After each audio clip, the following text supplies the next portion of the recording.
আসসালামু আলাইকুম। এইটা হচ্ছে আমার ঘর।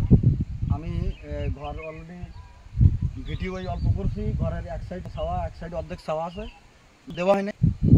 তো আমার জায়গা, আমি জায়গা কিনছি, সব কিছু আমার নামে, আমার দলিল আছে 7 কাঠা কিনি। এখানে একটা গণ্যমান্য লোকজন কিছুদিন আগে আমাদের এই জায়গা সম্পর্কে কোনো তাদের কিন্তু হয়নি। এই জায়গার যে আমাদের যে ঘর বান্তি বাড়ে আইজুর মল্লিক আমার নানা হয় সম্পর্কে, ওনার ছেলেও আসছে আজকে বাড়ি, ওনার মেয়ে আছে, আমাদের সাথে যে কার্যকলাপগুলো করছে আমার কাছে ভিডিও আছে। এবং আজকে আমি শুনতে পারছি যেটা আমার কাছ থেকে নিউজ আছে একটা, যে আজকে রাত্রে আমার এই ঘর মানে ভেঙে চুরে দেবে, উচ্ছেদ করে দেবে এবং আমাকে প্রাণনাশের হুমকিও দেওয়া আছে। আমার কাছে এমনিও সে এর আগে একবার ফোনে আমাকে হুমকি দিছে, সেটাও রেকর্ড করা আছে। এবং আমি কিন্তু আজকে এই যে দেখেন, আমি হয়তো ঢাকায় চলে যাব, আমি চাকরি করি, আমি ক্যাপ্টেন স্যারের চাকরি করি।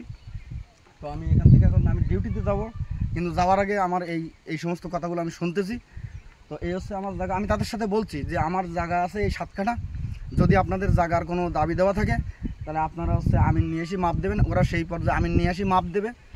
বৃহস্পতিবার পর্যন্ত 5 দিন সময় আমাদের আবু মুসা মেম্বার বিএনপির, যে এখন আমাদের সাধারণ সম্পাদক, মানে আমাদের এই যে সুতারখালী ইউনিয়নের সভাপতি, তো ওনার এখানে ডাকি আনছে। ওনাদের ডাকি আনার মাধ্যমে উনি কিন্তু আমাকে বলছিল, তো আমিও বলি যে আমি ঠিক আছে, আমার জায়গায় আমি কাজ করতে থাকি, আপনার যখন মাপ দেবেন, যখন মাপ দেওয়ার পরে যদি আপনাদের ওই আইজুল নানার জায়গা যদি থাকে তাহলে আপনারা, আমি ছেড়ে দেবো জায়গা। অলরেডি আমি দেখেন এই জায়গা, আমি 1 কাঠার উপরে কিন্তু আমি জায়গা সাইড দিয়ে আমি কাজ করতেছি। তাহলে ব্যবসা দিকে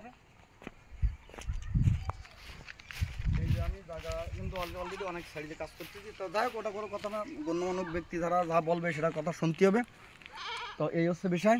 ওনার ছেলে এসে অনেক ধরনের কথাবার্তা বলছে, আমি সেটা জানি না। আমি ভিডিওর মাধ্যমে রাখলাম এই কারণে যে আমার ঘর কিন্তু আজকে এই পর্যন্ত আছে। আমি কালকে যদি রাত্রে সব কিছু ভাঙাচুরু থাকে, তো এর দায় দায়িত্ব সম্পূর্ণ থাকবে আয়োজন লিখে সাবাল। ধন্যবাদ সবাইকে। যাও চলো।